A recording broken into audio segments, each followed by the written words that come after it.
ಏನೋ ಮತ್ತೊಂದು breaking news ಏನಪ್ಪಾ ಅಂತ ಹೇಳಿದ್ರೆ ಪ್ರಧಾನಿ ಮೋದಿಯನ್ನ ಜಮ್ಮು ಕಾಶ್ಮೀರದ ಸಿಎಂ ಭೇಟಿಯಾಗಿದ್ದಾರೆ. ಉಗ್ರರ ದಾಳಿ ಬಳಿಕ ಇದೇ ಮೊದಲ ಬಾರಿಗೆ ಸಿಎಂ ಅಂದ್ರೆ ಜಮ್ಮು ಕಾಶ್ಮೀರದ ಸಿಎಂ ಮತ್ತು ಪಿಎಂ ಅವರ ಭೇಟಿಯಾಗಿದೆ. ದೆಹಲಿಯ ಮೋದಿ ನಿವಾಸದಲ್ಲಿ ಭೇಟಿಯಾಗಿದ್ದಾರೆ ಒಮರ್ ಅಬ್ದುಲ್ಲಾ. ಕಾಶ್ಮೀರದಲ್ಲಿ ಭದ್ರತಾ ಪರಿಸ್ಥಿತಿಯ ಬಗ್ಗೆ ಚರ್ಚೆಯನ್ನು ನಡೆಸಿದಾರಂತೆ. ಈ ನರಮೇಧ ಆದ ಬಳಿಕ ಮೊದಲನೇ ಬಾರಿಗೆ ಮೋದಿ ಅವ್ರನ್ನ ಹೋಗಿ ಚರ್ಚೆಯನ್ನು ಅಂದ್ರೆ ಭೇಟಿ ಮಾಡಿರುವಂತದ್ದು. ಚರ್ಚೆ ಆಗ್ತಾ ಇದೆ. ಕೇಂದ್ರ ಸರ್ಕಾರದ ನಿರ್ಧಾರಕ್ಕೆ ನಮ್ಮ ಬೆಂಬಲ ಇದೆ ಅಂತ ಹೇಳಿದ್ದಾರೆ. ಇರಲೇಬೇಕು. ಪಾಕಿಸ್ತಾನದ ವಿರುದ್ಧ ಕಠಿಣ ಕ್ರಮಕ್ಕೆ ಒಂದು ಒತ್ತಾಯವನ್ನ ಅಥವಾ ಆಗ್ರಹವನ್ನ ಕೂಡ ಒಮರ್ ಅಬ್ದುಲ್ಲಾ ಮಾಡಿದಾರಂತೆ. ಈ ಸಂದರ್ಭದಲ್ಲಿ ಸರ್ವ ಪಕ್ಷಗಳ ಸಭೆ ಕರೆದ್ರು. ಅವತ್ತೇ ಎಲ್ಲರೂ ಕೂಡ ಒಕ್ಕೊರಲಿನಿಂದ ಹೇಳಿದ್ದು ನಿಮ್ಮ ನಿರ್ಧಾರಕ್ಕೆ ನಾವು ಬದ್ಧ, ಅವರ ಹುಟ್ಟಡಗಿಸಿ ಅಂತ.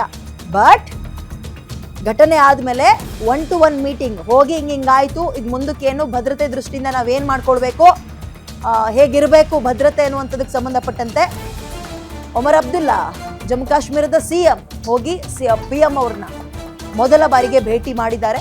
ಉಗ್ರರ ದಾಳಿ ಬಳಿಕ ಇದೇ ಮೊದಲ ಭೇಟಿ. ಸೊ ಅವರು ಹೇಳ್ತಾ ಇರುವಂಥದ್ದು ಉಗ್ರರ ಹುಟ್ಟಡಗಿಸ್ಬೇಕು, ಒಂದು ಕಠಿಣವಾದ ಕ್ರಮಕ್ಕೆ ನೀವು ಮುಂದಾಗಬೇಕು ಅಂತ. ಎಲ್ಲವೂ ಸರಿ ಇತ್ತು. ಟೂರಿಸಂ ಇಂದ ಆ ಭಾಗ ಚಿಗುರ್ಕೊಳ್ತಾ ಇತ್ತು, ವ್ಯಾಪಾರ ವಹಿವಾಟೆಲ್ಲವೂ ಕೂಡ ಅದ್ಭುತವಾಗಿ ನಡೀತಾ ಇತ್ತು. ಅಂದ ತಕ್ಷಣ ಆ ರಾಕ್ಷಸರ ಅಥವಾ ಟೆರರಿಸ್ಟ್ಗಳ ಒಂದು ವಕ್ರ ದೃಷ್ಟಿ ಬಿತ್ತು. ಕಾಶ್ಮೀರಕ್ಕೆ ಈಗ ಕಾಲಿಡೋಕೆ ಭಯ ಪಡ್ತಾ ಇದ್ದಾರೆ ಜನ. ಈ ಬೆನ್ನಲ್ಲೇ ಕಾಶ್ಮೀರದ ಸಿಎಂ ಪಿಎಂ ಅವ್ರನ್ನ ಭೇಟಿಯಾಗಿ ಮಾತುಕತೆ ನಡೆಸಿದ್ದಾರೆ.